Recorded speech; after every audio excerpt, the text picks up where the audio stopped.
اللهم لك الحمد ولك الشكر اللهم لا أحصي ثناء عليك أنت كما أثنيت على نفسك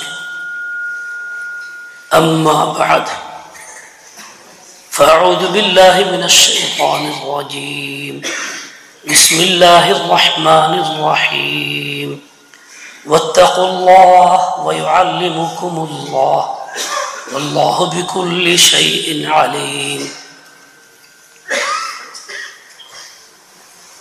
وقال رسول الله صلى الله عليه وسلم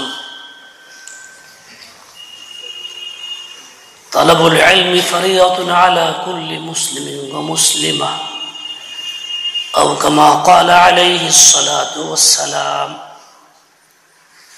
محترم علماء کرام এবং এই যুগের শ্রেষ্ঠ মানুষ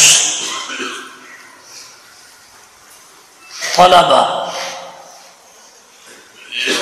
আল্লাহ তাআলার শুকর আদায় করতেছি যিনি আমাকে আপনাদের সাথে উলামায়ে কেরামের সুহবতে বসার সুযোগ দিলেন। আমি এই মজলিসকে নিজের নাজাতের ওসিলা মনে করি।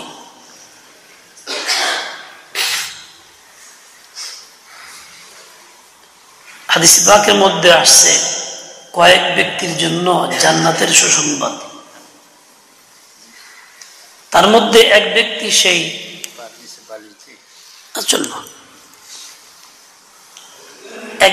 সেই الرجل الذي يزور أخاه যে লোকটা তার এক মুসলিম ভাইয়ের সাথে সাক্ষাৎ করতে যায়। ওই লোকটা যদিও দেশের এক প্রান্তে শহরের এক প্রান্তে, তারপরেও এই সাক্ষাৎ প্রার্থী লোকের জন্য জান্নাতের সুসংবাদ। যদি তার নিয়ত সহি থাকে, আল্লাহ তাআলার জন্য হয়ে থাকে। আমরা যখন সফর করি, কোথাও যাই, তখন দিলের ভিতরে এইরূপ খাস নিয়ত থাকে না যে ওই এলাকায় অমুক মুসলিম ভাইয়ের সাথে সাক্ষাৎ করতে যাইতেছি, অমুক বান্দার সাথে, আল্লাহওয়ালার সাথে, এরকম কোনো খাস নিয়ত থাকে না। অথচ এরকম নিয়ত থাকলে লাভটা কি হইতো? যিনি গেলেন তার জন্য জান্নাতের সুসংবাদ, তিনিও জান্নাতি হবেন। আমরা যখন কোথাও যাই, তখন এই একটা নিয়ত অন্তরে পোষণ করতে পারি, নিজেকে এই আমল দ্বারা জান্নাতি বানাইতে পারি। আমাদের আকাবেরের তরিকা ছিল, মাশায়েখের তরিকা ছিল, কোথাও গেলে সফরে দ্বীনি জরুরতে হোক বা দুনিয়াবী জরুরতে হোক, ওই এলাকায় কে আছেন আল্লাহওয়ালা, আল্লাহর খাস বান্দা, বড় কোনো মুহাদ্দিস বা অন্য বড় কোনো ফাকিহ, তাদের সঙ্গে সাক্ষাৎ করার নিয়ত থাকত এবং তারা দোয়াও করতেন। হযরত আলকামা বলেন, দিমাশকের মসজিদে গেলাম, ওখানে গিয়া 2 রাকাত নামাজ পড়লাম আর দোয়া করলাম, আল্লাহুম্মা রযুকনি জালিসান সালিহান, হে আল্লাহ একজন নেককারের সুহবত আমাকে মিলিয়ে দেন। দোয়ার পরে বসা আছি বাইরে সেহেনের মধ্যে। কিছুক্ষণ পর এক সাদা দাড়িওয়ালা এক বুজুর্গ বয়স্ক মানুষ এসে বসলেন। তা আমি চিনতাম না, এক ভাইকে জিজ্ঞেস করলাম ইনি কে? মানে ইনি হচ্ছেন হযরতে আবু দারদা রাদিয়াল্লাহু আনহু। চিন্তা করলাম, আল্লাহ শুকর আদায় করলাম যে আলহামদুলিল্লাহ, মাত্রই চাইছিলাম আল্লাহর কাছে একজন নেককারের সুহবত, তো আল্লাহ তাআলা সাহাবী মিলাই দিয়েছেন। ওনাদের চিন্তা চেতনা থাকতো এরকম, আর আমাদের চিন্তা চেতনা ভিন্ন রকম কিছু একটা। কোথাও গেলে দুনিয়ায় প্রয়োজনে গেলেও এরকম চিন্তা থাকে না, চলো আমি এটাকে দিনই প্রয়োজন বানায় ফেলাই, দিনই সফর বানায় ফেলি, আল্লাহ সহমতে যাই, সাক্ষাৎ করি, দেখা করি। কোনো কাজ নাই, সালাম মুসাফাটা করি, এটা একটা কাজ। সালাম করা, মুসাফা করা, এটা একটা কাজ, এটাই করি। এই জন্য দিন যতই যাইতেছে আর আমরা ততই মুরব্বীর থেকে পৃথক হয়ে পড়ছি, সম্পর্ক ছিন্ন হয়ে যেতেছে। না আমাদের আকীদা আগের মতো আছে, না আমল আগের মতো। সোহবতে না থাকলে যা হয় তাই হইতেছে, প্রত্যেকেই সকল কাজে স্বাধীন হয়ে পড়তেছি। যার জন্য জাহির লিবাস ঠিক আছে, পরিবেশ জাহিরি ঠিক আছে, মাদারিস আছে, উলামায়ে কিরামের সংখ্যা কম না, অনেক আগের চেয়ে অনেক বেশি, কিন্তু বাস্তবে দ্বীনের আমল কম আছে, দ্বীন কম আছে। পাশ করার সংখ্যাও তো কম না, তারপরেও দ্বীন নাই। হাত্তাকে ইকামতে দ্বীন তো চিন্তাই করা যায় না। বহু উলামায়ে কেরাম নজরে আসে এরকম, যারা সত্যের অর্থে নামাজ তরক করে, নামাজ পড়ে না। তারা কারা? আমাদের সন্তান, ভাই ভাতিজা, আমাদের পরিবেশ থেকেই পড়াশোনা করে গেছে, ফারেক হয়ে গেছে, এরকম একটা অবস্থা ছিল তারাও। কিন্তু কেন এরকম হইল? যে ওই যে সোহবত নাই, বড়দের সংসবে নাই, কোনো সম্পর্ক নাই, স্বাধীন চেতা হয়ে গেছে, মনে করছে ফারেক হয়ে গেছে, দায়িত্ব শেষ, কাজ শেষ, এখন আর কিছু করা লাগবে না, আমি নিজেই কম বুঝি না। নিজের আমলও ঠিক নাই, অন্যের সঙ্গে মুআমালা আশারাগুলো খবর নাই, সব ব্যতিক্রম হয়ে গেছে। যাই হোক, এই অবস্থা বড়দের সোহবতে না থাকার কারণে। হযরতে শাইখুল হিন্দ রহমতুল্লাহ আলাইহি একবার পানির জাহাজে সফরে গেলেন। প্রতিমধ্যে সফর আটকে বাধা আসছে, জাহাজের সমস্যা হয়েছে, খুব বৃষ্টি, তুফান, 3 দিন অবস্থান করা লাগবে। নোংর করছে। 3 দিন অবস্থান সময় কি করবেন? উনি বেরোলেন যে আমি জাহাজে থাকবো না। দেখি এই এলাকাতে কোন বুজুর্গ আছে, কোন আল্লাহ ওয়ালা আছে, কোন বড় আলেম আছে, তা তালাশ করে বের করে তার সঙ্গে সাক্ষাৎ করব। অন্যরা জাহাজে ছিলেন, কিন্তু উনি তা জাহাজে থাকেন নাই। উনি সফর করছেন, এলাকা এলাকায় ঘুরছেন। কি জন্য? আল্লাহ পাকের বান্দার সঙ্গে সাক্ষাৎ করার জন্য।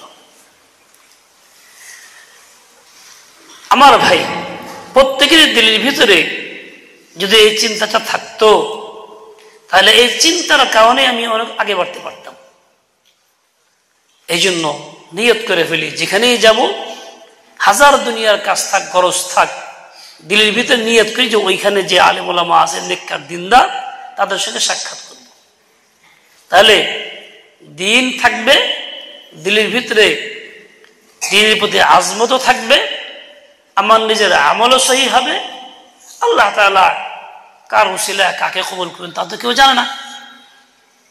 এই জন্য এরকম নিয়ত করে চলবে। আল্লাহ পাক তৌফিক দিয়ে দেন, আল্লাহ পাক তৌফিক দেন, কবুল করেন। আমি এখানে আসছি তালাবাদের মাঝে, আমি একজন তালেবে ইলম, আমার তেমন কোনো ইলম নাই, আপনাদের মতোই আমি একজন।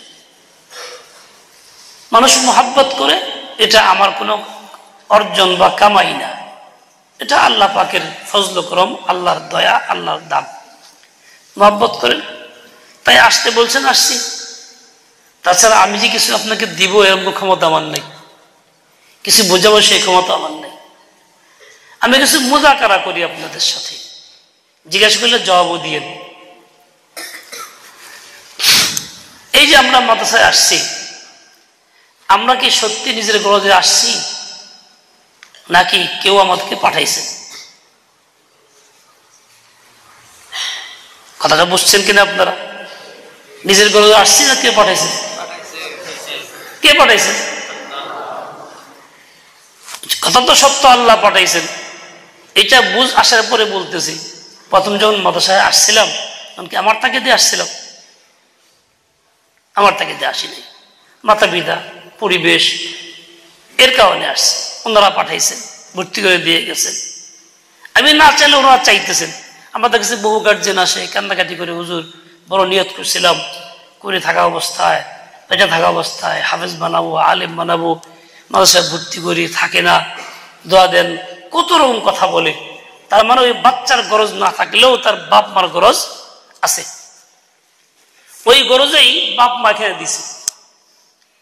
বেশিরভাগের অবস্থাটা এইরকমই। কিন্তু বাপ মার ভিতরে গরজ পয়দা করছেন কে? আল্লাহ তাআলা, এতে কোনো সন্দেহ নেই। তাহলে আল্লাহ তাআলা গরজ পয়দা করে আমাকে পাঠাইছেন, তার মানে আল্লাহ তাআলা আমাকে বাছাই করে এখানে আনছে। তাহলে তালেব ইলমকে মনে রাখতে হবে যে আমি সাধারণ কেউ নই, বরং আল্লাহ পাকের বাছাইকৃত একজন। আল্লাহ আমাকে বাছাই করছেন। আমার মতো আরো মানুষ তো আছে, আশেপাশে পাড়া প্রতিবেশী ভাই বোনদের মধ্যেও তো আছে, তারা তো আমার মতো এখানে আসে নাই, আসতে পারেও নেই, তাদের দেওয়াও হয় নাই। আমাকে যে দেওয়া হইলো, কি জন্য দেওয়া হয়েছে? এটা আল্লাহ পাকের ফজল করম, আল্লাহ আমাকে চাইছেন। আল্লাহ যখন চান তো বান্দা তখন নেক আমল করে। ফকিহ আবুল্লাহ সামারকান্দি রাহমাতুল্লাহ বলতেন, ভাই আল্লাহ আমাকে চান, আমার কথা মনে করেন। কখন মনে করেন? বুঝি। জিজ্ঞেস করে মানুষ কি কোন আপনি এটা? বলে হা। কেমনি বুঝেন আল্লাহ আপনার মনে করছে? বলে দেখো, যখন আল্লাহ তাআলা আমাকে মনে করেন, আমার ভিতরে আল্লাহ পাকের নাম নিতে আগ্রহ পয়দা, জিকিরের আগ্রহ পয়দা হয়। তবে আল্লাহর নাম নেই, বোঝা গেল আল্লাহ আমাকে চাইতেছে। ছোট বাচ্চা, ছোট্ট শিশু বাচ্চা মার জন্য ব্যস্ত, কোনো কারণে মা কোথাও গেছে, ডাক্তার বা কারো কাছে দীর্ঘ সময়ের দরকার, বাচ্চাটা নিতে কষ্ট, খালার কাছে রেখে গেছে। দেখা গেল 10-12 ঘন্টা পার হয়ে যেতেছে, খালা তাকে আদর করে পালতেছে। তারপরেও বাচ্চা মাঝে মধ্যে কি কয়? আম্মু কাঁদতেছে, আম্মু আমার ডাকতেছে। বাচ্চা বলে কিনা এরকম? এটা আমার অভিজ্ঞতা আছে, বলে আম্মু কাঁদতেছে, ওই যে আম্মু কান্দে। কই তোমার আম্মু কান্দে? বলে আম্মু কান্দে।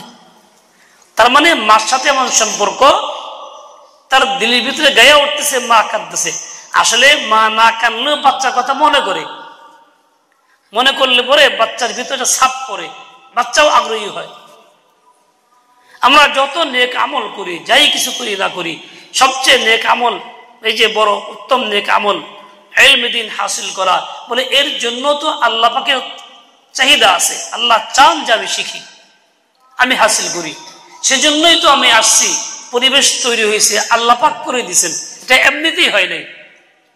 কাজে আমি আল্লাহ পাকের বাছাইকৃত, যার রশ্মি ফারেগ হয়ে গেছি, পড়াশোনা দৌড়া শেষ করছি, মানুষ সমাজে আলেম বলে, তারাও কিন্তু এরকমই আল্লাহ পাকের বাছাইকৃত। আল্লাহ তাআলা আমাকে বাছাই করছেন, তো আমি আসছি, আসতে পারছি, আল্লাহ পাক তৌফিক দিয়েছেন।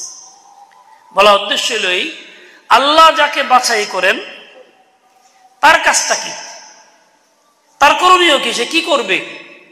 সে কি স্বাভাবিক জীবন যেমন করবে, নাকি খাস বাছাইকৃতদের মতো চলবে?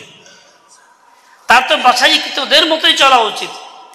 আমার আমল জিন্দেগির, আমার চালচলন, ওঠা বসা, হাসি তামাশা যদি একজন সাধারণ কৃষকের মতো হয়, যে কিছুই জানে না, সালামটাও যার শুদ্ধ না, যে কালিমাটাও শুদ্ধ করে পড়তে পারে না, নামাজের খবর নাই, ওই লোকটা যে আন্দাজে চলাফেরা করে, আমি ঠিক সেই আন্দাজেই করি, পার্থক্যটা কি হইল? আমি যে বাছাইকৃত, তা বোঝা গেল কেমনে?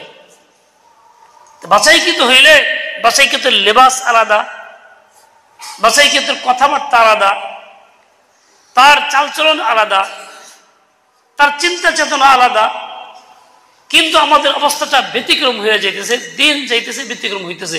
আমি যেন ওই আম মানুষের মতো ওই রকম চলি, ওই রকম কথা বলি, ওই রকম সবকিছু করতেছি। ভাইরা আমার, তাহলে আল্লাহ পাক যে বাছাই করলেন, এর কদর আমি করতেছি না। এটা মাথায় দেয় না বলিস, এটা মাথায় দেয় সরব, আমি তার কদর করতেছি না, বেকদরই আমার দ্বারা হইতেছে। আমার কাজ হলো আমি চলবে এমন ভাবে যে আমি আল্লাহ পাকের বাছাইকৃত। আমার পোশাক এরকম হবে, সুন্নত মোতাবেক হবে, আমার হাসিটাও সুন্নত মোতাবেক হবে, আমার খাওয়াটাও তাই হবে, ঘুমটাও তাই হবে, সবকিছু এরকম সুন্নত মোতাবেক হবে, যেহেতু আমি সুন্নতের পথে আসছি।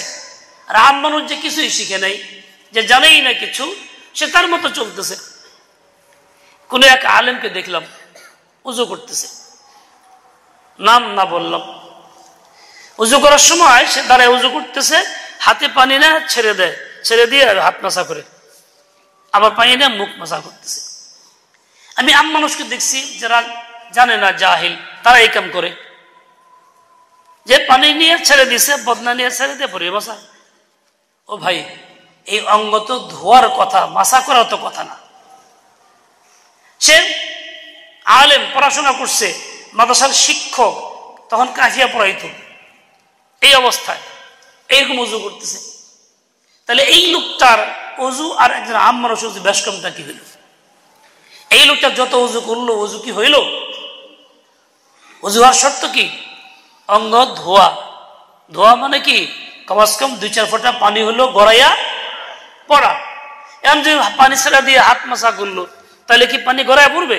3 বার কে 5 বার এরকম মাসা করলো, পানি গড়ায় পড়বে না, তো ধোয়া তো হলো না। এই রূপ কিন্তু আমাদের অনেকের মধ্যেই আছে। আমি তো চাই না সে শিক্ষক। আমি গেছি মাদ্রাসায় কোন একটা কাজে, এরকম দেখে এক ধমক দিয়েছে, হাই মিয়া, কি উজু করো তুমি? এটা উজু হলো নাকি? তাহলে একজন জিব্বা কামড় দিয়েছে, কি হয়েছে? মাদ্রাসার হুজুর। আমি কিসের হুজুর? যে হুজুর শিখে নেই, এবার হুজুর কিসের? মানে করাও, হাতিয়ে দাও। আচ্ছা, তারপরে সে উজু ঠিক করছে। এখনো সে আমার দেখলে মজবুত করে যারা সর্বরাত তোমাকে একটা খাইছিলাম। একজন আলেম হওয়ার পরে শুনলাম সে 1 বছর তাবলীগে মেহনত করছে, সাল লাগাইছে, আলেম হইছে, তারপরে সাল লাগাইছে, মাদ্রাসায় পড়াইতেছে, অদ্যাবধি তার বুঝুই ঠিক হয় নাই। কেন হয় নাই? সে নিজেকে বাছাই কিন্তু মনে করে নাই, এবং সে নিজেকে কোনো আল্লাহ ওয়ালার সোহবতে নেয় নাই, যার কারণে তার কিছু ইসলাহ হয় নাই, ওইভাবেই চলতেছে। এই ঘটনায় একজনের না, অনেকজনের আছে। আমি এক জায়গায় গেছি, এক মসজিদে আজান হইল আসরের সময়। তো ওইখানে গেলাম, পরে আজান ভুল হইতেছিল, ভাবলাম হয়তো কোনো আম মানুষ আজান দিছে। জিজ্ঞাসা করলাম ওখানে উজু করার সময় আজান দিছে কে? বলে ইমাম সাহেব দিছে। ইমাম সাহেব কই? বলে ওই রুমে বসে রয়েছে। উজু করে গেছি ইমাম সাহেবের কাছে। ইমাম সাহেব কম বয়সের ছেলে, দাওরা ফারে, পরিচয় নেই। আমি তাকে সালাম দিয়ে জিজ্ঞাসা করলাম, ভাই কেমন আছেন? ভালো। আপনি ইমাম সাহেব? বল জি। তো উনি খাটের উপরে বসা, পাশে একটা চেয়ার খালি। আমি দাঁড়া দাঁড়ায় কথা বলি, বয়স তার চেয়ে কত বেশি আমার। সে আমাকে বলো না বসেন। দাঁড়া হইলাম, বললাম ভাই আজান কে দিছে? তা আপনি যে আজান দিয়েছেন, তা আপনার আজানের মধ্যে এই ভুল আছে, তো কথা বলে না। বলে আজান যখন ভুল, তাহলে নিশ্চয়ই তেলাওয়াত ভুল করেন, তাও কথা কয় না। আমাকে একটু সূরা পড়েন, দেখি একটু সূরা পড়েন, পড়বে না। আমার বসতে বলেই না সে। যাই হোক, রিকোয়েস্ট করে সূরাটা পড়াইছি, দেখলাম যে ও তো বসতে বলবে না, ওর তো আদব কায়দা নেই। আমি নিজেই বসলাম, পড়েন। সূরা পড়লো, ভুল করতে পারে, নাম বলবো না, মুখান থেকে ফারেক হয়েছি। দাওরা ফারেক হয়ে সমাজে কাজ করতে গেছে একটা ছেলে, আমাদেরই ছাত্র, হাত পাও, কিন্তু তার আচার ব্যবহারটা এই, তারা আমলটা এরকম। এক মসজিদে জোহর নামাজ পড়ছি একদিন, বাজারে, বড় বাজারে মসজিদ। ইমাম সাহেব তাকবীর দিল, আল্লাহু আকবার। আকবার বললে নামাজ হয়? আল্লাহ কান দিলে নামাজ হবে? বার কান দিলে নামাজ হবে? আল্লাহ আকবরের 3 জায়গায়, যে কোনো এক জায়গায় কান দিলে নামাজ হয় না। আল্লাহর আ, আকবরের আ, আর বারের বা, এরকম নামাজ পড়লো। এখন আমি তো মাঝখানে, লোকটা তো ইমাম, লোকদের মধ্যে এখন জোরে বলবো, চিৎকার দিয়ে বললে হয়তো পারিশানি হবে। লোকটা বোঝার আগেই লোকরা চিল্লা শুরু করবো। চিন্তা করলাম তাহলে পরেই বলি, দাঁড়াই সুন্নতে, হ্যাঁ সালাম ফিরে দিন গায়েব। আমি 20 মিনিট দাঁড়া থাকলাম বাইরে। এখন আসতেছি, দেখলাম 20 মিনিট পরে বলবো যে ভাই আপনি কি ইমাম? বলে জি। তো ভালো আছেন? ভালো। কতদিন হয় ইমাম এখানে? কয়েকটা কত সময় নেই, কি করবেন তাই করুন। আমি বললাম ভাই আপনি নামাজ যে পড়লেন একবার টান দিন, ভুলতে হইল। বুঝুমনি বুঝুমনি কে চলে গেল। সে পাত্তাই দিল না। সে আমাকে চিনুক বা না চিনুক, তার চেয়ে বয়সেরই বেশি, লিবাসও এই, বোঝা দরকার যে লোকটা কি খামাখা কইতেছে, আমার এত সাহস তো আম মানুষ হয় না, এতটুকু তো বোঝা দরকার। এই বুঝটুকু নাই, হারাই গেছে। যার কারণে সে বলে আছে বুঝুমনি।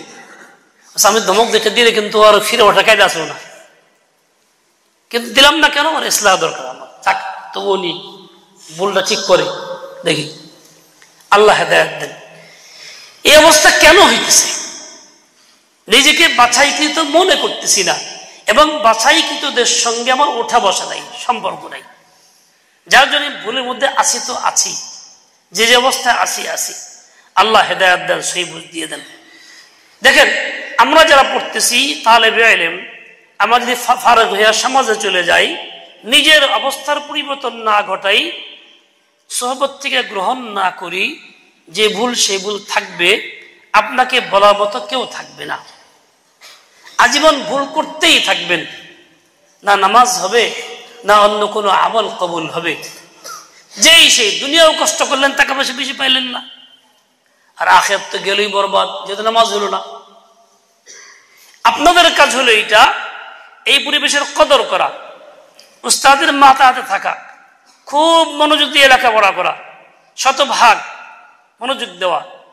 কিরকম মনোযোগ দেওয়া? হযরত মাওলানা শাহ আবাউল হক সাহেব রাহমাতুল্লাহ আলাইহির মুখে একটা ঘটনা শুনছিলাম, সরাসরি হুজুরের মুখে শুনছি। হুজুর একদিন বলতেছিলেন যে দেখো, ইমাম গাজ্জালী রাহমাতুল্লাহ আলাইহি পড়তেছিলেন খুব মনোযোগ দিয়া, গায়ে পোশাক আশাক ছিল পুরাতন ছিঁড়া ফাটা। তো হযরত খিজির আলাইহিস সালাম আসছেন, আয়েশা সামনে বসছেন, উনি পড়তেছেন, সালাম দিচ্ছেন যে আমি তো খিজির। ও আচ্ছা, ওয়ালাইকুম আসসালাম, হুজুর কেমন আছেন? ভালো, দোয়া করেন। বাস শেষ, পড়তেছেন। এইটুকু কথাই শেষ। মানুষ খিজিরকে তালাশ করে, আর সে হাতের কাছে পাইও আর কিছু কয় না, পড়তেছে। তো বলে আরে শোনো, সেটা কাপড় তোর এরকম কে? আমার আর্থিক অবস্থা ভালো, অসচ্ছল। তোমার একটা কাজ করো, তোমার একটা স্বর্ণ বানানো শিখাই দিয়ে যাই। দেন হুজুর, স্বর্ণ বানায় বাজারে বেচবা, জরুরত পুরা করবা। জি হুজুর দেন। তো একটা পাতা পোতা এনে পুইরা ছাই বানায়, এই যে দেখো স্বর্ণ হয়ে গেছে, বানায় শিখাই দিছে। উনি চলে, জি হুজুর দোয়া করেন। কিন্তু পড়তেছে, ওই পড়ার মধ্যেই আছে, ধ্যান কিছু আর নাই, বদলাই নেই। এক বছর পরে আবার আসছে, দেখে যে সেই অবস্থা, পড়তে আছে ওই শিলা বাড়াই। এবার ওকে জিজ্ঞাসা করছে কি এবার? স্বর্ণ বানায় দিয়ে গেলাম তোমারে, তুমি কিছু কো নাই? হুজুর সময় পাই নাই। 1 বছর পার হয়ে গেছে, 1 বছরের মধ্যেও কখনো একবারও স্বর্ণ বানাইয়া বেচার সময় পাই নাই। কি বন্ধের দিন কাটে নাই, জুমার দিন কাটে নাই? তার মানে ওনাদের কাছে বন্ধ খোলা সমান ছিল, জুমার দিন আর শনিবার দিন সমান ছিল। এতটাই গুরুত্বের সাথে লেখাপড়া করছেন, মনোযোগ এত ছিল, বাইরে কোনো চিন্তাই মনের ভিতরে রাখেন নাই। আসলে তালেবে ইলম এরকমই হয়, এরকম মনোযোগ যে দেয় সত্যিকারে তারই ইলম হাসিল হয়। আমরা যারা তালেবে ইলম, আমরা তো এমনভাবে পড়াশোনা করি যে আমাকে মাসি একটা গেলে বুঝি, মশা গেলে পুন করে আওয়াজ পাই, কথা বললে তো কথাই নাই, সবকিছুর খোঁজ খবর আছে আমার কাছে, আমি মনোযোগ পড়ার মধ্যে নাই, বসে আছি করতেছি, এর মধ্যে অন্য চিন্তা চলছে, যার কারণে সময় পার হইতেছে, কিতাব ভালো হইতেছে না, হেফজিয়াত থাকতেছে না, পড়া মনে থাকতেছে না, কিন্তু ঠিকই আমি ক্লাস জায়গায় উপরে উঠতেছি। আর পরে আলেম হয়ে গেলাম, সবাই জানলো, মাদ্রাসা থেকে পাগড়ি দিয়ে দেওয়া হইলো, সনদ দেওয়া হয়ে গেল, খালাস। কিন্তু আমি কি হইলাম? তো ভাই ইলম একটা এমন দৌলত, এটা আল্লাহ পাক দেন যখন বান্দা নিজেকে সম্পূর্ণ সুপুর্দ করে ইলমের কাছে। এই জন্য মাকুল আছে, আল ইলমু ইজ্জুন লা দুল্লা ফিহি ওয়া ইয়াহসুলু বিদুল্লিন লা ইজ্জা ফিহি। আল ইলমু লা ইউতিকা বা'দাহু হাত্তা তু'তিয়াহু কুল্লাকা। ইলম তোমাকে সামান্যতম দিবে না যতক্ষণ না তুমি ইলমকে পরিপূর্ণটা দিয়ে দাও। তোমার সময়, তোমার শক্তি, তোমার মুজাহাদা, তোমার এই কুওয়াতে হাফেজা, চিন্তা, সবকিছু তুমি ইলমকে দিয়ে দিবা পরিপূর্ণরূপে, পরে যে কিছু পাও। তোমাকে এরকম মেহনত করতে হবে। এরকম মেহনত যদি কেউ করে, মনোযোগ যদি কেউ দেয়, তার জন্য বিষয় একদম আসান। কিতাব হল করাও আসান, মুখস্থ করাও আসান, রাখাও আসান। কোন এক ছাত্র, নাম না বললাম, লালবাগ সাহেব পড়তাম, ভর্তি হলো আমার সুপারিশে, 3 জন ভর্তি হলো আমার সুপারিশে মানিকগঞ্জ জেলা। তো একজন খুব কমজোর, লালবাগে তো সহজে ভর্তি হইতে পারতো না, খুব কড়াকড়ি ছিল। এখন ভর্তি হওয়ার পরে 1 বছর 2 বছর পড়লো, এর মধ্যে কোনোদিন সে পাশ করতে পারে না। এখন উস্তাদের বকা খায়, শাসন চলে, সবই চলে। 3য় বছর আমার কাছে বলে, একদিন হঠাৎ কান্নাকাটি করতে আসছে, বলতেছে কি, আমি ভাই আর থাকবো না, আপনি আমার এলাকার মানুষ, ভর্তি করছেন সুপারিশ করে, এই জন্য আমি আপনার কয়ে যাই, আমি আর থাকবো না মাদ্রাসা, গাঁটি গুটি বান্ধা থুয়ে আইসি, খালি যাবো। খাওয়ার পানি ব্যবস্থা আছে কিনা, এই কথা বলে খুব কান্না শুরু করছে। জিজ্ঞাসা করলাম কে লিয়ে যাই বা কো আমার কাছে, ও আর কয় না, আরো বেশি কান্দে। এখন অনেক রকম কান্দে, থামাইতে পারি না। মনে কর হয়তো গোপন কোনো কথা থাকতে পারে, ওরা আড়াল দিয়ে যায় অন্য জায়গায়। তো মসজিদে সাদরে নিয়ে গেছি যে তুই সত্য কথা থাকো, কি হয়েছে তোর ক। তো অনেকক্ষণ পরে বলে কি, ছাত্র বেশি পড়ে না, দুষ্টামি করে, সময় নষ্ট করে, তাড়াতাড়ি শুয়ে পড়ে, ওরা পারে। আর আমি খুব পড়ি, 12টা নাই, 1টা নাই, 2টা পর্যন্ত পড়ি, কে তারপরও পারি না। সবাই গেলে বাইর খাই, গালি তো আসেই, ঘুমাইতেছে ওটা ওটাতে।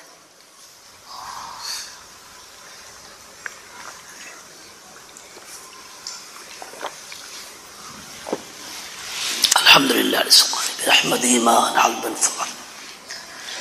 এখন খুব কাঁদতেছে। আমি বললাম একটা কাম করো, তুমি কইতে আইসো, আমি তোমার কাছে একটু সময় চাই। কি সময়?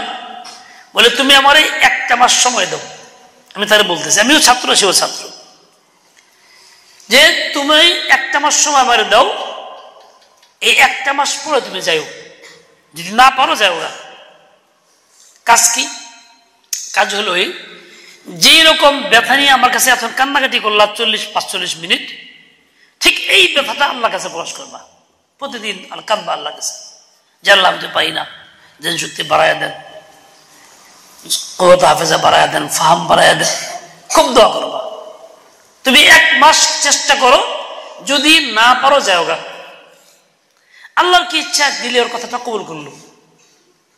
এরপর দেখতাম আসরের পরে মসজিদে এক কোনায় বসে বসে দোয়া করা শুরু করতো।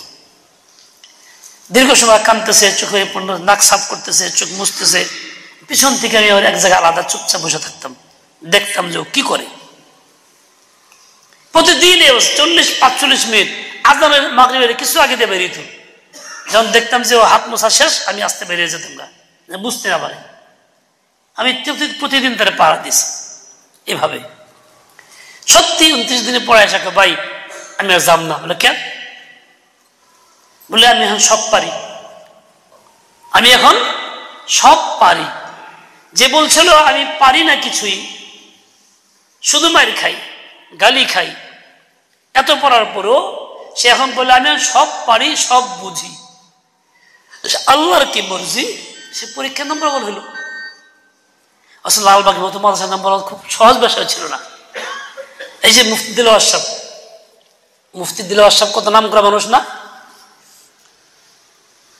বুজুর্গ ব্যক্তি, আল্লামা তাকি উসমানের খলিফা, ইলমে তো কোনো কথাই নেই।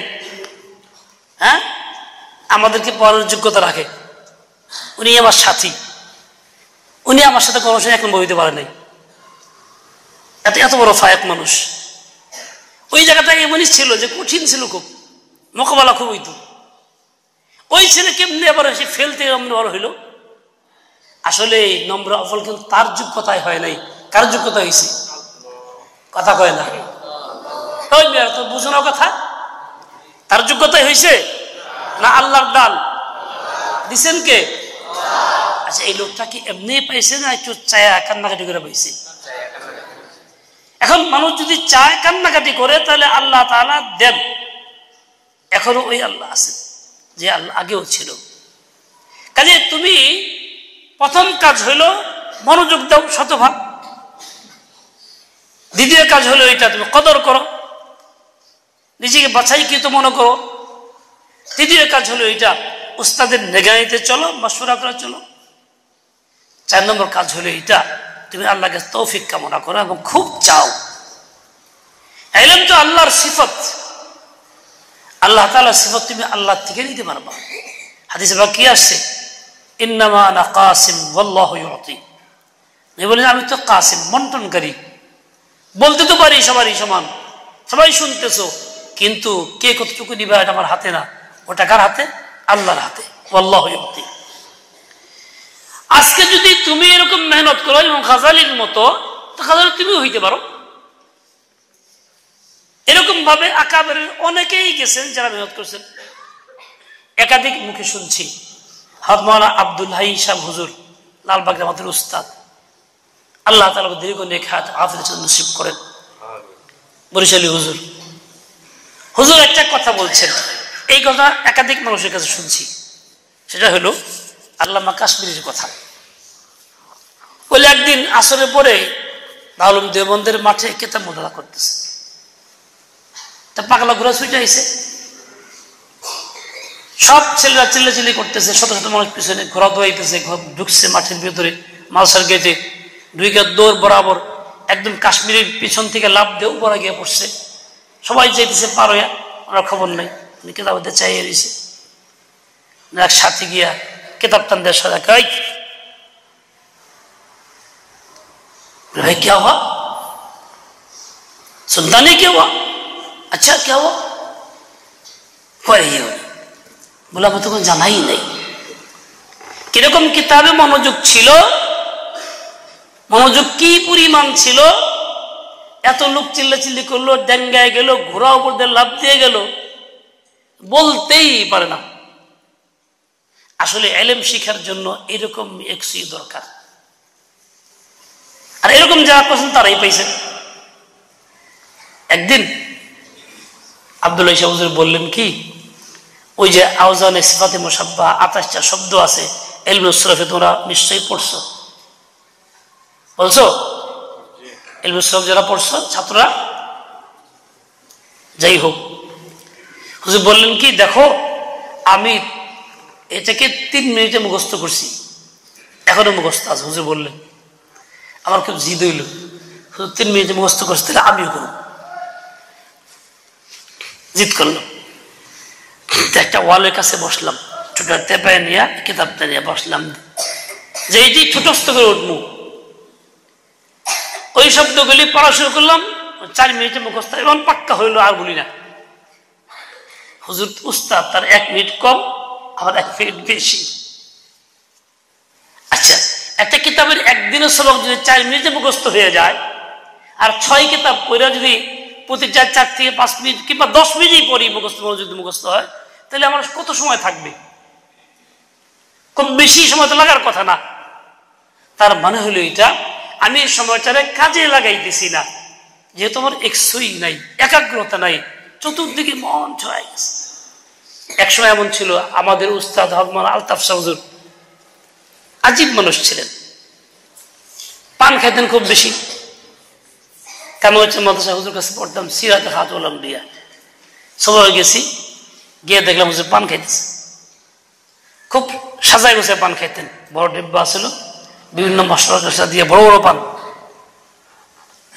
তা আমরা গেছি, বলে আসছো, আচ্ছা পান বানাইলেন, মুখে দিয়ে সেরা এইটা সুন্দর করে পানটারি পেঁচাইছে, এই পলিথিন দিয়ে পেঁচায় রাখতে হচ্ছে, পেঁচানো হয়ে গেছে, আবার টান দিয়ে খুলছে, খুলে আরেকটা মানে মুখে দিয়া পেঁচাইছে, আবার খুলছে, এই পরপর 21টা পান খেলেন, গনলাম বসে বসে। কয়টা? 21টা, তারপর পর আশ্চর্য লাগলো, কেমনে খাইতেছে। হুজুর বয়ান করছিলেন একদিন নিজের কথা, যে দাওরান পড়তাম তো খানা ছিল খুব কম, অল্প খাইতাম, যার কারণে পেশাব পায়খানার চাপ খুব একটা থাকতো না। এই যে কষ্ট করে চাপ থাকলেও কষ্ট করে থাকতাম, যাইতাম না, সমাজ নষ্ট না হয়, মনোযোগ খুব ভালো করে পড়তাম। 24 ঘন্টা এক ফিকে এক না শুকায় কাজ হয়ে গেছিলাম বলে ইস্তিনজায় গেছি আসরের পরে একবার, সারাদিনের চাপ ছিল, মুহূর্তের মধ্যে খালাস হয়ে গেছে, তাড়াতাড়ি করে আয় পড়ছি, আবার পড়াশোনা শুরু করছি। এরকম ভাবে পড়ছি, সময় নষ্ট হয় নাই। আমাদের উস্তাদ ছিলেন হযরত ফজলুল হোসেন সাহেব রহমতুল্লাহ আলী, বলেন যে লজিং আসলে 3 মাইল 3.5 মাইল দূরে, দুইজনের কিতাব আসলে একটা, দুজন যাইতাম। ওই ছেলে আমার চেয়ে বড় আর আমি তার চেয়ে ছোট, একসাথে পড়ি। হাঁটতে হাঁটতে এক কিতাব আমি পড়ি, এক কিতাব উপরে, অথবা দুজনে তাকড়া করতে করতে যাই। আসার সময় তাই কাছাকাছি লজিং, তা আমি তার লজিং গিয়ে একটা কিতাব আনি, পড়ে দিয়ে দেবো, একটা আনি, এরকম বিনিময় করে পড়ি। এক কিতাব দুইজনের, 3.5 মাইল রাস্তা হেঁটে আসতাম। এখন দেখি যখন হাইটে আসতেছি মাদ্রাসার দিকে পড়ি, দুইজনে একসাথে পড়তেছি, আর ওই ছেলেটা বড়টা খুব জোরে দৌড় দেয়, দৌড় দিয়ে বললাম কি তুই এরকম করস, দৌড় দিয়ে আবার প্রথম পরে থামে থামে আস্তে যায়, পরে আমি আগে যাই, কত পরে এরকম করে, এই তুই এরকম করস কেন, কয় হুনস আমার পেশাব ধরছি অনেক আগে, পেশাব করার সময় পাইতেছি না, পড়া দাওয়াই হারে নাই। এখন আমি যে পেশাব কষ্ট করার লাগে, দৌড় দিলে পেশাব বেশি চাপ থাকে না, কম মনে হয়, এর লিগে এই অবস্থায় পড়তেছি, পড়তে বলতে যাইতেছি। যদিও কাজটা ঠিক না, পেশাব আটকা রাখা অপরাধ, গুনাহ হয়, এর স্বাস্থ্যগত অনেক বড় ক্ষতি হয়, কিন্তু তার লেখাপড়ার মনোযোগটা, ধ্যানটা কি পরিমাণ ছিল, এভাবেই পড়ছে। এ তো ইমাম গাজ্জালীর কথা নাই, আমাদের উস্তাদের কথা, বেশি দূরের কথা না। আসলে ইনারা এরকম করছেন তো এলেম পাইছে, ওই তুলনায় আমাদের মেহনতটা কি পরিমাণ, সময়টা কতটুকু লাগতেছে, কাজে কতটুকু খাটাইতে পারতেছি। এক সময় এমন ছিল, দেখো যখন আসজায়ে কেরাম এর নির্দেশনা থাকতো যে তালেবে ইলম শুধু সে পড়াশোনা করবে এবং সে অন্য কোনো কাজ করবে, এমনকি বেয়াতও হবে না, হয়তো হাফিজ রহমতুল্লাহ আলাইহি বলতেন। আর এখন অবস্থা এই, তখন অবস্থা কেন বলা হইতো, ছাত্রদের লেখাপড়ার মনোযোগ এত বেশি ছিল, অন্য কোনো শগল তার ভিতরে আসবে এরকম ফুরসতি ছিল না। এখন পুরো আক্স উল্টা হয়ে গেছে। এখন ছাত্রদের লেখাপড়া কিরকম, সকালবেলা ঘুমিতে উঠছি, আচ্ছা ফজর নামাজ একটু 8টায় আইয়া, তার বরম নেই, 8টায় বইছি, মুখে দেখা করতে এসে, আচ্ছা কথা কইলি, পরে বরম নেই, কথা কইছি, আচ্ছা এখন বাথরুমে যাবো, বাথরুম সেরেলে পরে বরম নেই, চিন্তা করলে যাক একটু করে গোসলখানা বেরোবো, গোসলটা করে হালাই গা, পরে বরম নেই, এরপরে গোসল করা হইলে নাস্তার আগে খেয়ে নি, পরে বরম নেই, সবকিছু আগে করি, পড়া কোন জায়গায় পিছনে, লাস্টে ঘন্টার সময় হয়ে গেছে, পারলে হলো না হলে নাই। বর্তমান অবস্থা এরকম। আগের অবস্থা কেমন ছিল, সব বাদ আগে পড়ে লই, পরে আগে এক করে লই, লেখা আগে লিখে লই, সব ঠিকঠাক করে লই, পারলে খানা আনমু, না না আনমু, পারলে গোসল করবো, না আনলে গোসল করবো। আগে ছিল এরকম। আমাদের সময় লালবাগে এমন ছিল, বহু ছাত্র যারা আসরের পরে পড়ে থাকতো, ওই লাইন 1500 লাইন ধরে লাগতো, খানা আনতে গিয়া এত সময় নষ্ট করে গেলাম, পড়তেছে সময় খালি সন্ধ্যার আগে দিয়ে গিয়া কোন রকম লে আইতো, সুরা পাইতো না, ভাতে মাছ পাইতো না, ওই যা আছে তাই লে আইতো। বেশিরভাগ সময় কাটছে, আমি ওই শেষে গিয়া আজানের আগে 10 মিনিট আগে লে আইতাম, কারণ সময়টা কাজে লাগাইতাম, লেখা ছিল, ঘোরার সময় ছিল না। কিন্তু এখন পুরা উল্টা। এই জন্য আকাবের ফয়সালা, এটা হাকিম হযরত ওয়ালা হাকিম আখতাস রাহমাতুল্লাহ ফয়সালা শুনছেন, বারবার হযরত বলছেন, দেখো এই জমানার মধ্যে তালেবে ইলমকে বায়াত করো, তালেবে ইলম তোমরা বায়াত হয়ে যাও, কারণ সেই মানসিকতা নাই, ওইরকম মিক্সই নাই, ওইরকম তোমার এত ব্যস্ততা শগুল নাই, কাজেই তুমি বিভ্রান্ত হয়ে যেতেছো, নষ্ট হয়ে যাইতেছো। এই জন্য আকাবের এই অবস্থার কারণে হালাত পাল্টাই দিছে। কেন হয়েছে এটা, আমাদের মনোযোগ নাই। যাই হোক, কথাগুলি ছড়ায় গেল। আমরা তালেবে ইলম, আল্লাহ পাক আমাদের কবুল করছেন, আমার বাছাইকৃত। আমাদের কাজ হলো বাছাইকৃত হইয়া থাকা, যার কাজ তারই সাজে, অন্য করলে লাঠি বাজে। বাছাইকৃত হয়ে যদি থাকি তাহলে আল্লাহর কাছে ইজ্জত পাবো, সম্মান পাবো। ওরকম না হলে সবই হারা যাবে। দেখো, আমি একদিন বাড়িতে হেরাতুন্নূর বছর বাড়িতে গেছি, গরিব মানুষ, ধান সিদ্ধ করছে, মা শুকাইছে, দেখি দিয়ে এটারে ছাড়ানো লাগবো। বড় ভাইয়ের আমি দুজনে দেখি দিয়ে পাড়াইতেছি। আমি তখন ছোট, একদম ঘেমে গেছি গা খুব, দেখি পাড়াইতে পাড়াইতে। আমার এক খালা ছিল, পাগলা খালা, মানে পাশের বাড়ি, একটু পাগল পাগল বাপ, মানুষ খুব ভালো ছিল, রহমতুল্লাহ আলাইহি। এসে কয়, এই তোরা মাল সাহেব পরস, গোস্ত খাওয়ার দোয়া কি? গোস্ত খাওয়ার দোয়া কি জিজ্ঞেস করছে। না, আমি আসলেই তখন শিখিনি, জানিও না। আমি খালাম তো যাই না, বড় ভাইয়ের সাথে দেখেন এটা আমি মনে হয় আমি গেলাম, হ্যাঁ হ্যাঁ বিসমিল্লাহ আকালতুল্লাহমা,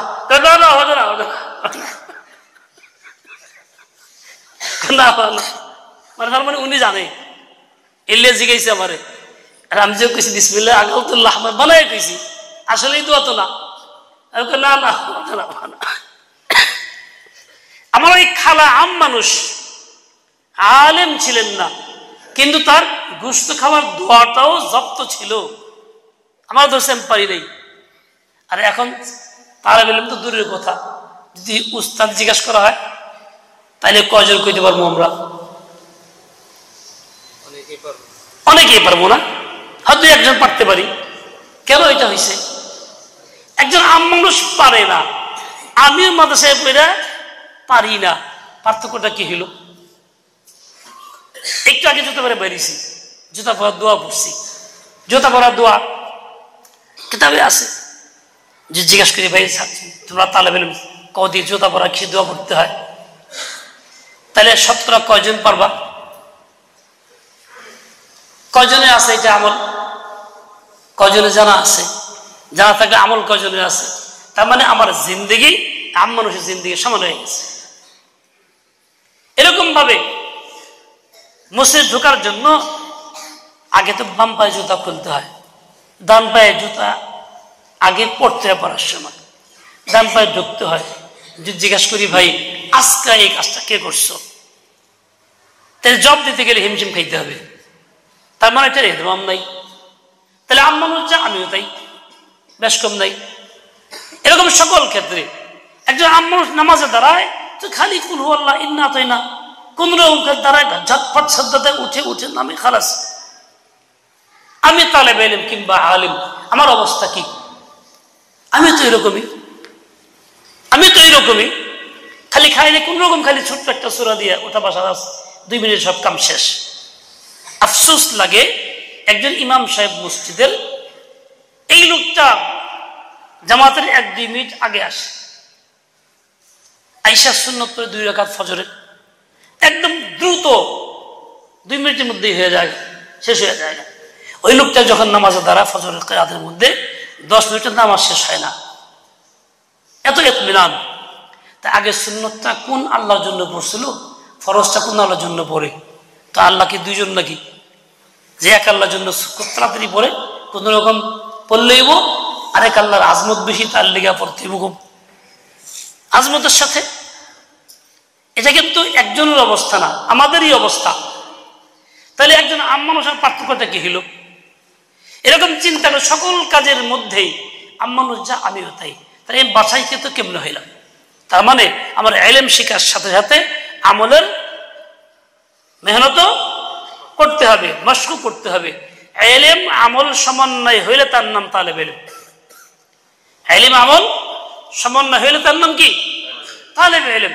আমি তো আসি শুধু একটা বাহ্যিক একদিক নিয়ে, বাহ্যিক বললাম এই জন্য যে আসলে ভিতরে তো নাই, যা দরকার ছিল তা আমার কাছে নাই, এই জন্য বাহ্যিক বললাম।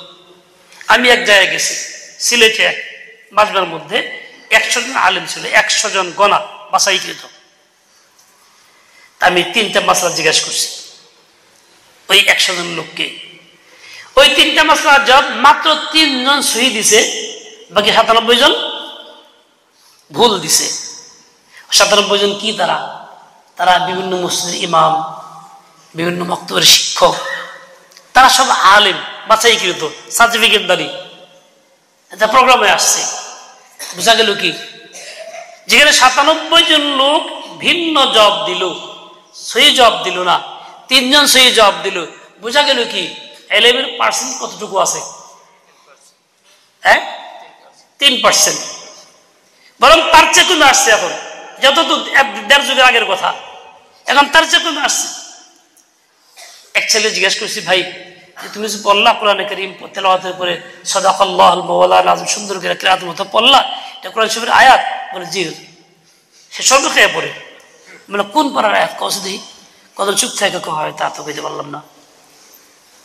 তার মানে সাদাকাল্লাহুল মাওলানা আল আযীম আলিয়ুল আযীম তেলাওয়াতের মতো পড়তে পড়তে এমন হয়ে গেছে আম মানুষ তো বুঝেই না, তালেবে ইলম পর্যন্ত আক্রান্ত হয়েছে, সেটাও কোরআন মনে করতেছে, গায়রে কোরআন রে কোরআন মনে করতেছে।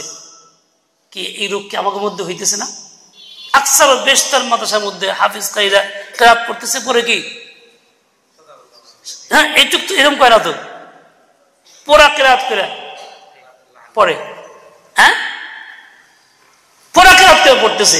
আচ্ছা পড়ার তো কোনো হুকুম নাই, যে কোনো পড়ার জিনিস না, তেলাওয়াতের কোনো অংশ না, কোরআনে পাকের কোনো আয়াত নাই, তাহলে এইটাকে আমরা এরকম মামুল বানায় ফেলছি, মনে হয় এইটাই কোরআন।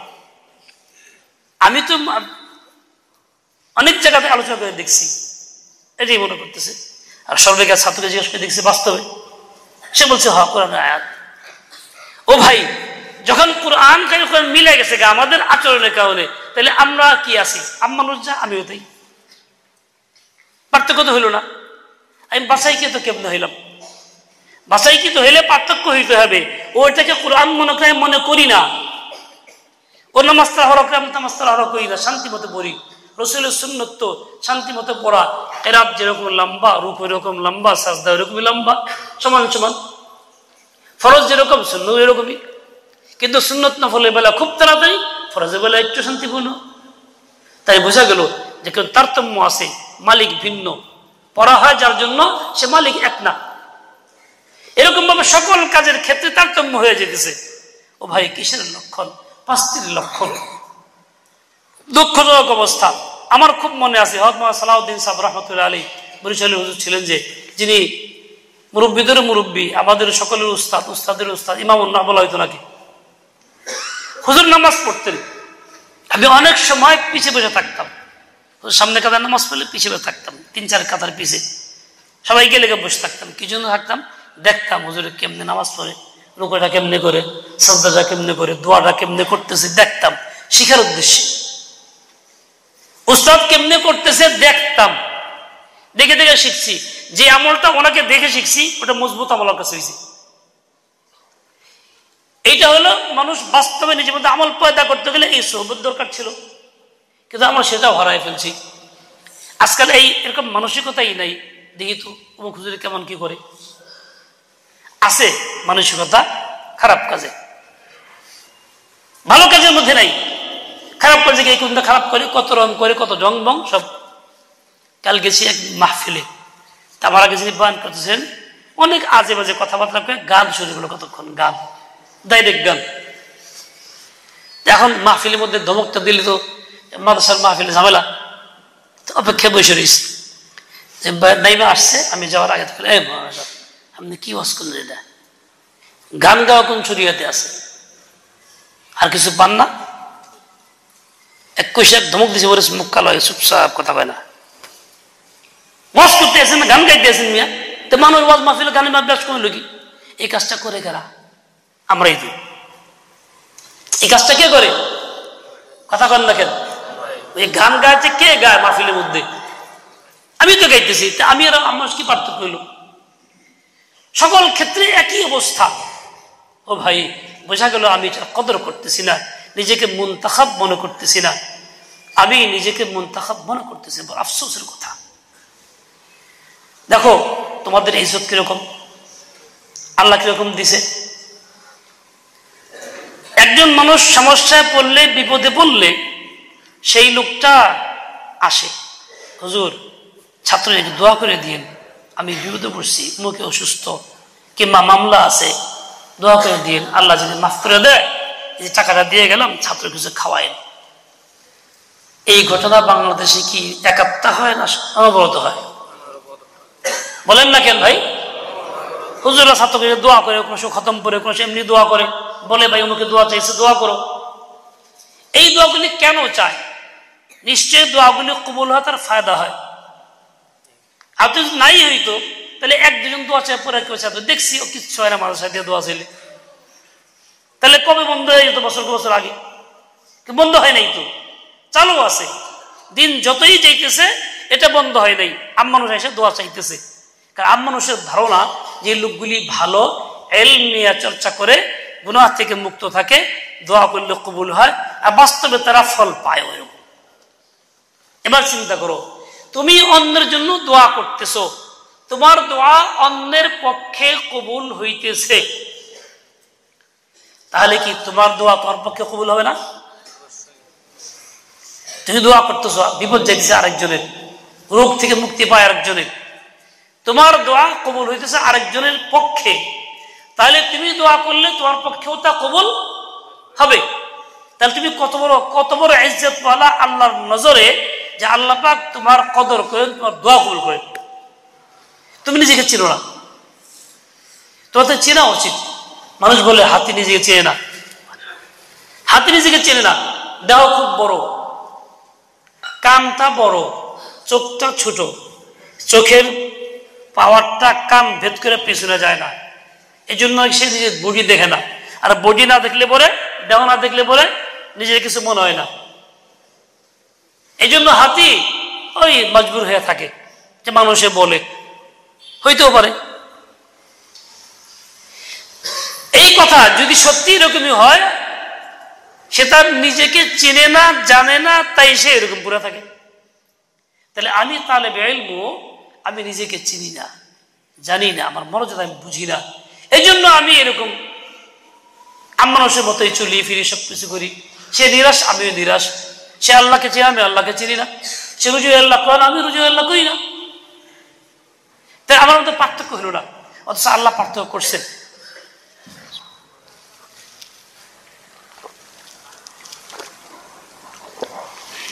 আল্লাহ কি বলছেন? হাল ইয়াস্তাবিল্লাযীনা ইয়ালামুন ওয়াল্লাযীনা, আল্লাহ পার্থক্য করে দিয়েছেন, আমি পার্থক্য করতেছি না। দেখেন, ওই এক মাদ্রাসায় গেলাম, মাদ্রাসায় গেছি, বলে মুহাত্তামিম সাহেব বললেন, হুজুর আসছেন, একটু সময় দেন, সব উস্তাদদের সাথে যে কথা বল। ঠিক আছে, আমি জিজ্ঞাসা করে বললাম বিভিন্ন কথার মধ্যে একটা বলছে, ভাই আপনারা নিজেরা যাচাই করছেন কে কে নিজের ঘরের মানুষের আকীদা সহি কিনা, যাচাই করছেন কিনা? কথা কয় না। পরে জিজ্ঞাসা করে বলে যে না, আমার যাচাই তো করি নাই, সুধারণার উপরে। আচ্ছা, আপনার বিবি যে সুধারণা করলেন, তার আকীদা সহি, ইমান পাক্কা আছে, বিয়ে সহি ঠিক আছে, বুঝলেন কি দিয়া? আকীদা যদি সহি না থাকে, তো বিয়ে থাকে? বিয়ে তো থাকে না। অমুসলিমের সাথে মুসলিম বিয়ে তো হয় না। তো একজনকে, হুজুর আমার বিবি আলেমা, তো আমার যাচাই করা লাগবে না। আমার ঠিক আছে, নবী নূর এই কথাটা আকীদা বানাইছে কারা? শয়তানে, না কোনো আলেমে, না কোনো জাহেলে? তা আলেম হইলে সহি হয়ে গেল, বুঝলে কি দিয়া? এবার কথা হয় না। আরো সেদিকে আকীদা আছে নবীগুলি, যেগুলি বানাইছে কারা? আলেমরাই বানাইছে। তা আলেম হইলেই সহি হইল কেমনে বুঝলেন? তো কথা হয় না। আচ্ছা দেখেন, তাহলে ওই আমাদের অবস্থা কি হয়ে গেছে? ওই সুধারণা মানুষ যেরকম করে, সুধারণা না, ভালো মানুষ, ভালো পরিবারের মানুষ, এর মা ভালো, বাপ ভালো, শুনছি এ ভালোই, সব খেলে ভালোই, হাকিকত তালাশ করে দেখতেছি না। এমনটা হয়ে গেছে, হজওয়ালা শেখ বলতেন, ভাই দেখো এক বেচারা এলান করছে যে একটা আজীব দৃশ্য, বলে কি, ঘোড়ার লেজের জায়গায় মাথা হয়েছে, মাথার জায়গায় লেজ হয়েছে। মাইকিং করছে খুব, দেখতে টিকিট লাগবো, 4 করে পয়সা, হাজার হাজার লাইন ধরছে দেখার লেগে।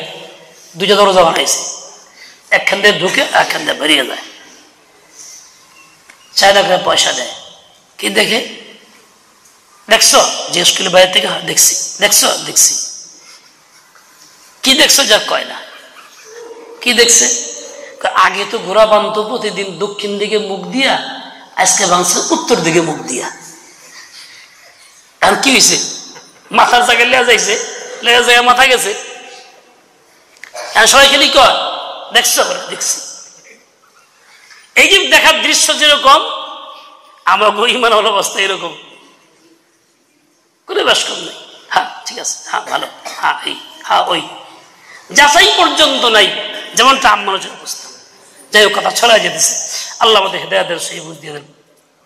ও ভাই, তালেব ইলম বাছাইকৃত, তোমার দোয়া আল্লাহর কাছে কবুল হয়, আরেক বেচারার ফয়সালা হয়। তোমার দোয়া তোমার জন্য কবুল হবে, তোমার জন্য ফয়সালা হবে। তোমার হিম্মত হারার কিছু নাই।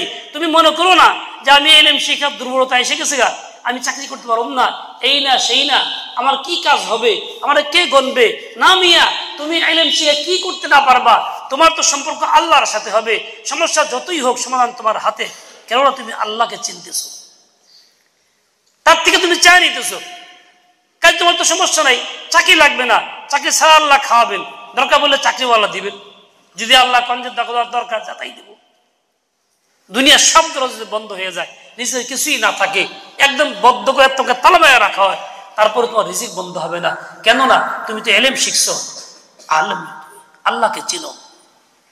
যারা আল্লাহকে চিনলা, তুমি আল্লাহ থেকে চেয়ে নিতে পারবা। আমি তো ইনশাল্লাহ ইয়াকিন রাখি শতভাগ, সব খানা বন্ধ করে দেয়া, আটকায় ফেলায় যে তোর খাইবার দিম না, আমি অসুবিধা নেই, না দিলি খাওয়া কি হয়েছে? কে লেগে আবার খাওয়ান তো তুই দিতে পারবি না, খাওয়ান দেবো কে?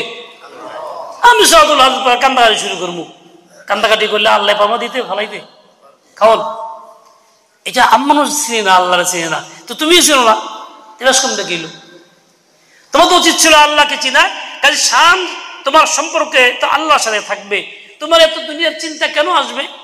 কম্পিউটার করতে হবে, অমুক ভাষা শিখতে হবে, অমুক জায়গায় যাইতে হবে, অমুক ফান শিখতে হবে, এই চিন্তা তুমি কেন করতেছো? সব বাদ দিয়ে একটা করো, আগে আল্লাহকে হাসিল করো, আল্লাহকে আগে চিনো, আল্লাহকে আগে জানো। তখন তুমি আর সম্পর্ক আল্লাহর সাথে করে ফেলতে পারলে আল্লাহ থেকে তুমি সই পাইবা।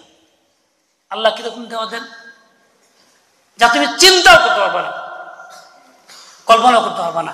কল্পনার বাইরে আল্লাহ পাক দেন, কল্পনার বাইরে আল্লাহ তারা দেন।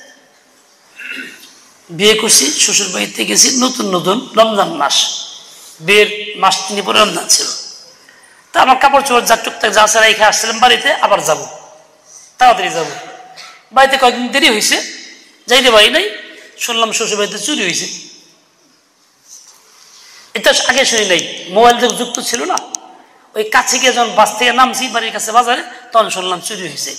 আমার মামা শ্বশুর সঙ্গে দেখা, মাওলানা সাহেব জামাই তো কেমন আছেন? ভালো, আপনার সব চুরি হয়ে গেছে গা, এ কথা বলছে। যদি বলো আলহামদুলিল্লাহ, খুব জোরে বলছি আলহামদুলিল্লাহ। চাই জামাই দেখি চুরি হয়ে গেছে গা, হ্যাঁ আলহামদুলিল্লাহ। কিরম জামাই? বাজারে ছড়াই গেছে গা। আর সুন্নত তরিকা হলো এটা, বিপদ আসলে কি করতে হয়? বিপদ আসলে খবর নেই সুন্নতের।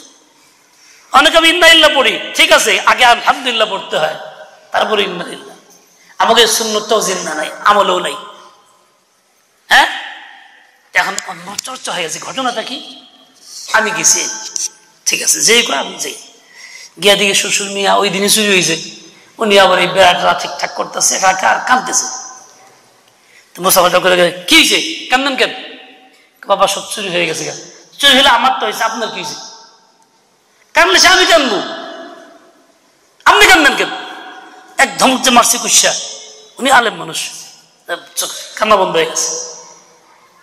আচ্ছা, আমার যে চুরি হইল আমার পরেশানি নাই, আমি তো আলহামদুলিল্লাহ বইলে দিছি।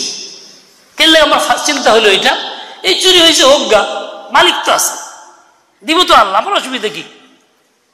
এটা খুব ছড়ায় গেছে। আমি আবার যাই না, তলে তলে করছি, জামাই একখান পাইছে, সাংঘাতিক, কোনো চিন্তা ভাবনা নাই, কি রকম বেটা, আলহামদুলিল্লাহ, এরকম কথা চর্চা করছে। আচ্ছা আলহামদুলিল্লাহ, আল্লাহ, আল্লাহর কি শান। এই কয়েকদিনের মধ্যে আল্লাহ গাইবে ইন্তজাম করলো, এমন কিছু টাকা আমার কাছে এসে গেল, আল্লাহ পাক মিলাইলে হালাল তরিকায়, আমার ওই যা ক্ষতি হয়েছে তা পূরণ হওয়ার বিষয় থাকলো। ওই সবার করলাম যে আলহামদুলিল্লাহ কইলাম, এর লিগে আল্লাহ দিল।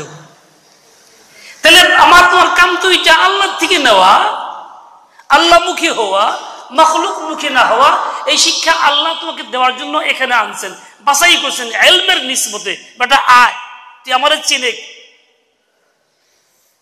তাই আমার থেকে তুই নিবি।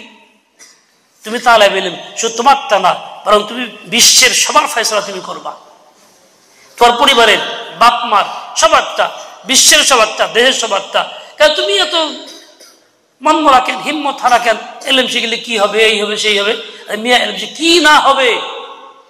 অনেক ছাত্ররা আছে মাদ্রাসায় পড়ে, কেউ গেলে এই শোনো বাড়ি কই, নাম কি, কি পড়ো, আমতা আমতা করে খাই যায়, বাড়ি মুখখানে কি পড়ো, মাদ্রাসায় পড়ি। খুব খাইছে খাইছে মাদ্রাসায় পড়ি, কি পড়ো, মিজান জামাতে পড়ি। মানে কত বিপদে আছে, কত লাঞ্ছিত সমাজের মধ্যে সে নিজে এত ছোট মনে করতেছে। আরে বেওকুফ, তুই ইলম শিখতে আইছিস, তুই তো গর্বের সাথে বলবি যে আলহামদুলিল্লাহ আল্লাহ আমার ইলমের জন্য কবুল করছে, এই মাদ্রাসায় পড়ি, আমি তো ইলম শিখি। 3 গুণ হিম্মত দেশে কইবি, এটা ইলমের কদর না। এই যে পাঁচ হিম্মতে, এটা ইলমের কদর না। তুমি নিজেকে বড় হিম্মতের সাথে প্রকাশ করো, বড় করো। কেল্লিগা ইলম সম্মানের জিনিস, আলেম সম্মানের পাত্র। তুমি আল্লাহর কাছে আল্লাহ শুকর আদায় করবা এবং নিজের অবস্থা থেকে তুলে ধরবা মানুষের কাছে, যাতে মানুষ তোমার কথায় মুতাআসসির হয় যে না রে, স্কুল কলেজে পড়ি, আমরা তো হিম্মত রাখি না, এই মাদ্রাসায় পড়ি এর হিম্মত রাখে, ঘটনা দেখিনি। এরকম হইতে হবে। কোন এক লোক অনেক টাকার মালিক, আমার খবর দিছে একটা কাজের লেগে, তো গেছি। আমি গিয়ে আগে বসে আছি, লোকটা দেরিতে আসছে বলে হঠাৎ ধুইকে দিকে সে খুব এর লোকের রাগারাগি, ওর লোকের রাগারাগি করতেছে। তাই আমি ওই লোকটা সম্মানিত মানুষ, বয়স আমার চেয়ে বেশি, সালাম দিলাম, মোসাফা করার চিন্তা করলাম, কিন্তু তার বাপ দিকে মোসাফা করলাম না। কতক্ষণ বসে থেকে আসতে চলে লোকটা বলে এলাম রিসিপশন লিয়ে যে আমরা তালাশ করলে বলবা যে চলে গেছে, খুব দরকার। কবে যায়েন না, গেলে গা সারা আমাকে দুষবো। আমাকে না, আমার খুব দরকার, যাইয়া বলে দিও তুমি। তারপর না যাইয়া চলে আসছে। মাস 2-3 পরে এক জায়গায় দেখা হয়েছে। দেখা হলে হাত ধরে, হুজুর মা ভুল হয়ে গেছে, মাপ চাই, আপনি কষ্ট পেয়ে চলে আসছেন। আমিও থাকতাম আর তুতমুতো করতাম, আমার সে বেইজ্জতি করতো। আর আমি চলে আইছি, দাম দেয়া ফল কি হয়েছে, এখন সে মানে সম্মান করে, ইজ্জত নজর দেয়। না রাইছি এই লোকটা সাংঘাতিক লোক, মাথা মতো করে না। আমি চলে আইছি কেন, তুই দাম দেয়াস কি লেগে, তোর কাছে আমি ঠেকা নেই, আমি তো আল্লাহর গোলাম, ঠেকা আমার আল্লাহর কাছে, তোর কাছে কি, তুই খবর দিস তোর কামে আইছি, তা আমার অসুবিধা কি? আলেম তো এরকম হবে, তাহলে এরকম হবে, সে কেন মোহতাজ হবে? ও ভাই, লম্বা কথা বলি না, শেষ 2-1টা কথা বলি। তো তোমার কাজ হবে, তুমি নির্বাচিত, সেই জন্য নির্বাচিত হয়ে থাকবা, তুমি সবসময় আল্লাহমুখী হয়ে থাকবা। সকল প্রয়োজন আল্লাহর কাছে পেশ করো, মাখলুক থেকে মুস্তাগনি হও। যখন তুমি মুস্তাগনি হইবা, ইলমে মনোযোগও লাগবে, বরকতও হবে, সকল জরুরতে পুরো হবে, তোর অভাব থাকবে না। যখন অভাব পড়বে, 2 রাকাত নামাজ পড়বা, আল্লাহর কাছে বলবা, কান্নাকাটি করবা, দেখবা সময় এমন হবে হাত শেষ করার আগেই তোমার প্রয়োজন পুরা হবে। বড় কথা মাদ্রাসায় পড়াই, তখন এসে মাদ্রাসার খানা খুব দুর্বল ছিল, বোর্ডিং এর 2 বেলা খানা ছিল, ছাত্র উস্তাদ সবার লেখা সমান, আমগুলি বেষ্টন কিছু আছে না, আমি শিক্ষক। বিকেল বেলা খালি যাই, এই সকালবেলা খালি যাই, আর বিকেলে 1 তরকারি, সবার জন্য যাতাই, ভিন্ন বরাদ্দ ছিল না। এখন ওই দিন খুব খারাপ লাগতেছে, মনে খালি টাকা পয়সা থাকলে পকেটে হোটেল লেগে ভালো খাবার খাই যেতাম, মনে ভেবে চিন্তা। খানার সময় খাইতেছি না, ইচ্ছা করে দেরি করতেছি, আর চিন্তা করতেছি আল্লাহ, এসব নামাজ পড়ছি, পড়ে কতক্ষণ 2 রাকাত নামাজ পড়ে আল্লাহ খুব দোয়া করলাম 20 মিনিট পর্যন্ত, যে আল্লাহ টাকাও নাই পকেটে, কারো কাছে কর্জও যাবো না, ভালো খাইতে মনে চাইতেছে, খাওয়ার ব্যবস্থাও নাই, তুমি যে ব্যবস্থা করে দাও, বুঝবাই না পারে। অনেকক্ষণ দোয়া করে 20 মিনিট কমপক্ষে দোয়া করে আপনার শেষ করে বসে রয়েছি। উঠবো, পিছিয়ে 2জন লোক আয়া সালাম দিয়ে আসে মুসাফির বলল হুজুর লন যাই কি যে কই যে আমরা অনেকক্ষণ ধরে বসে রয়েছি আপনি দোয়া শেষ করেন না তাইতে পারি না অমুকখান থেকে আইসি বড় আশা করে আইসি যে আপনারা নিয়ে একটু হোটেলে ভালো মন্দ খামু একসাথে এই নিয়ত করে আইসি আপনি দোয়া শেষ করেন না যাই দিয়ে পারতেছি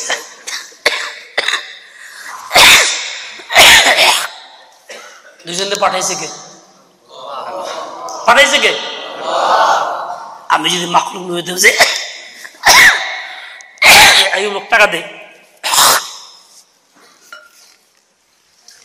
মাখলুক মুখে হইতাম কইতাম তাহলে কিন্তু ওই পাইতাম না ইজ্জত সম্মানটা মিলতো না মাখলুক মুখে হই নাই তো ইজ্জত দিছে আল্লাহ শেষে কি করবো আচ্ছা গেলাম চলেন আমার তো মনের ভিতরে ক্ষুধা আছে খাইতে মনে চাইতেছে গেছি চকবাজারের সবচেয়ে ভালো হোটেল ছিল তখন একদম লাস্ট মাথায় কুলিয়া পাওয়া যেত খুব নাম পাওয়া যেত খুব দামি হোটেল নাম মনে নেই আমার কাছে নামটা ভুলে গেছি ওই হোটেল নিয়ে গেছে খাইলাম খাওয়া দাওয়া শেষে আমি বলতেছি টাকা কিন্তু পকেটে নাই বলতেছি বিলটা আমিই দেই মাফ করতে অসম্ভব আমরা বিল দেব আসল দিবার যদি কইতো দেন তাহলে পারতাম তো না হ্যাঁ যাই হোক এরপরে সব বিল সে বেড়ে গেছি এখন চলে আসুন কই চলুন সামনের থেকে ঘুরে আই কই যাবো কই সামনে যাই তো গেলাম সামনে কমলার দোকানে গিয়ে 1 ডজন কমলা কিনে হাতে ধরে দেখে এখন যান গা আচ্ছা কও দেখি আমার ক্ষুধা লাগছে ভালো খাইতে মনে চাইছে টাকা নাই খরচ করুন না মানুষ কাছে চাইলেও লজ্জা লাগবে তা না করে কোথায় চাইলাম মালিকের কাছে চাইলাম মালিক কেমন ব্যবস্থা করলেন ইজ্জতের সাথে আল্লাহর বান্দাদেরকে পাঠাইলেন যারা বসে থেকে কদর করে নিয়ে গিয়ে খানা খাওয়াই আবার কমলাও কিনে দিল মাখলুকের কাছে চাইলে এরকম সম্মান পাইতাম হ্যাঁ মাখলুকের কাছে চাইলে মানুষ বিরক্ত হয় সম্মান নজর দেখে না খারাপ নজরে দেখে আল্লাহর কাছে চাইলে আল্লাহ বিরক্ত হন না সম্মান নজরে দেখে উল্টা যে চায় না তার প্রতি আল্লাহ বিরক্ত এই জন্য হাদিসে আছে মাল্লাম ইয়াসআলিল্লাহ ইয়াগদাব আলাইহি আল্লাহর কাছে যে চায় না আল্লাহ তার প্রতি নারাজ এই হাদিসের একটা অর্থ আর একটা আছে হযরতওয়ালা বলছেন মিয়া মাল্লাম ইয়াসআলিল্লাহ সরাসরি লফজ আল্লাহ মফউল তার মানে যে আল্লাহকে চায় না ইয়াগদাব আলাইহি একটা হলো আল্লাহর নিকট কিছু চায় না নিজেকে মুস্তাগনি বানায় রাখে মুতাকাব্বির তাহলে আল্লাহ তার প্রতি নারাজ আর একটা হলো সে আল্লাহকে চায় না তার মানে আল্লাহকে হাসিল করবা পাইবা কার থেকে আল্লাহর থেকেই সব সম্পত্তি পাওয়া যাবে কিন্তু আল্লাহর থেকে আল্লাহকে পাওয়া যাবে আল্লাহকে অন্য থেকে পাওয়া যাবে না তাহলে অন্য সব সম্পদ জীবন চাইবা নিয়ামত আল্লাহকেও তুমি চাইবা কাজে তুমি আল্লাহর কাছে চাও দেখবা আল্লাহ বেজার না নারাজ না বিরক্ত না তুই এত চাষকের লিগা কোনদিন আল্লাহ কইছে চাইছ না কথা দিন না কোনদিন বলে আল্লাহ তাআলা কোনদিন বলে না ও ভাই তুমি এই বুঝটা হাসিল করার জন্য এখানে আসছো এর নাম ফিকহ ফিকহের একটা অর্থ এই যেই পরিমাণ ইলম তোমার হাসিল হবে যে ইলম তোমাকে এই বুঝ পয়দা করবে যেখানে তোমার যে আমি আল্লাহ থেকে চাই নিতেছি আল্লাহকে রাজি করতেছি আল্লাহকে জবাব দিতে হবে উল্টা করলে এই বুঝটার পয়দা হয় তখন কে ফিকহ হয় তুমি তো এই জন্য এখানে আসছো আল্লাহ তোমাকে এই জন্য আনছেন তুমি এই পর্যায়ে পৌঁছতে না পারো তো বোঝা গেলে কিছু হয় নাই যাই হোক আসলে একরাম আছেন মুরব্বিয়ান আছেন তোমরা সময় নষ্ট না কইরা মনোযোগ দিয়ে খুব আগ্রহের সাথে একটু কষ্ট কইরা নিজেকে জেলখানার বন্দি মনে করে হইলেও একটু লেখাপড়া করো একটু মনোযোগ দাও শতভাগ চেষ্টা করো দেখবে একদিন এমন সময় আসবে যখন তুমি সবার মধ্যে তুমি থাকবা তুমি হইবা দ্বিতীয় কথা হবে এই ইলম শিক্ষার সাথে সাথে কোনো এক আল্লাহওয়ালা মুসলিমের সঙ্গে সম্পর্ক রাখবা যে আগের যোগান নাই যে সমস্ত নিত্য নতুন ফিতনা অত্যাধুনিক গুনাহ যেভাবে আসতেছে তুমি বোঝার আগেই কাম শেষ হয়ে যাবে কয়েকটা কাম করবা না তার মধ্যে 1 নম্বরের মোবাইল ব্যবহার করবা না নেট দেখবা না মোবাইল গেম টেম খেলবা না হাতে হাতে মোবাইল ফোন ইমান আমল করছে খুন বলো দেখি হাতে হাতে মোবাইল ফোন জুড়ে কও মেয়েরা হাতে হাতে মোবাইল ফোন দেখতে দেখতে মোবাইল ফোন নেক আমলে ধরছে ঘুণ। দেখতে দেখতে মোবাইল ফোন নেক আমলে ধরছে ঘুণ। যে কথা সত্য না মিথ্যা? সাহেব কলেজের অবস্থা, হাতে হাতে মোবাইল ফোন, ইমান আমল করছে খুন। দেখতে দেখতে মোবাইল ফোন নেক আমলে ধরছে ঘুণ। হাত্তা ক্যামেরা পর্যন্ত এনার অন্য শগুল নেই, একটাই শগুল। আগে জিজ্ঞেস করতাম, দোয়া কালাম পড়তাম, এখন তা না, ধৈর্য সরাসরি জিজ্ঞেস তুমি ঘুমাইতাম, জিকির নাই। এই তো হয়ে গেছে আমার অবস্থা, আল্লাহকে ভুলে গেছি একদম। ঠিক তেমনি এই মোবাইল যখন তুমি চিপাচিপি করবা, নজর খারাপ হবে, চিন্তা খারাপ হবে, উত্তেজনা বাড়বে, খারাপ পথ চিন্তা করবা, হালাল পথ পাবে না হারাম পথ করবা, হাত দিয়ে বা অন্য কোনো পন্থা আকাম করবা।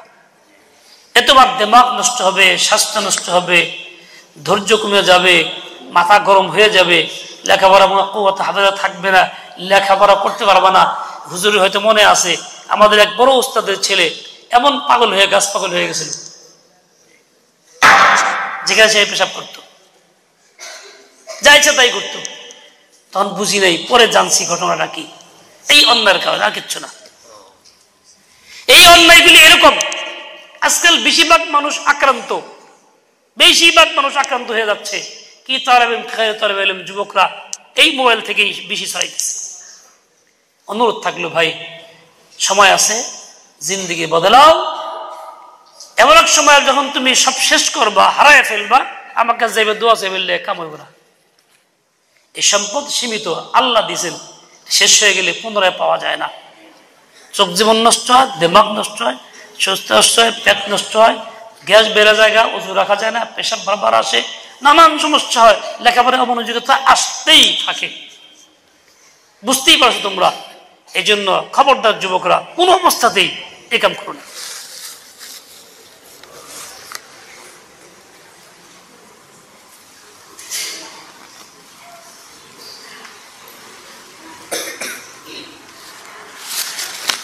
আমার ভাই, এরকম ভাবে এমন একটা অপরাধ চলছে যে এইটা তোমাকে জান্নাত থেকে বঞ্চিত করবে।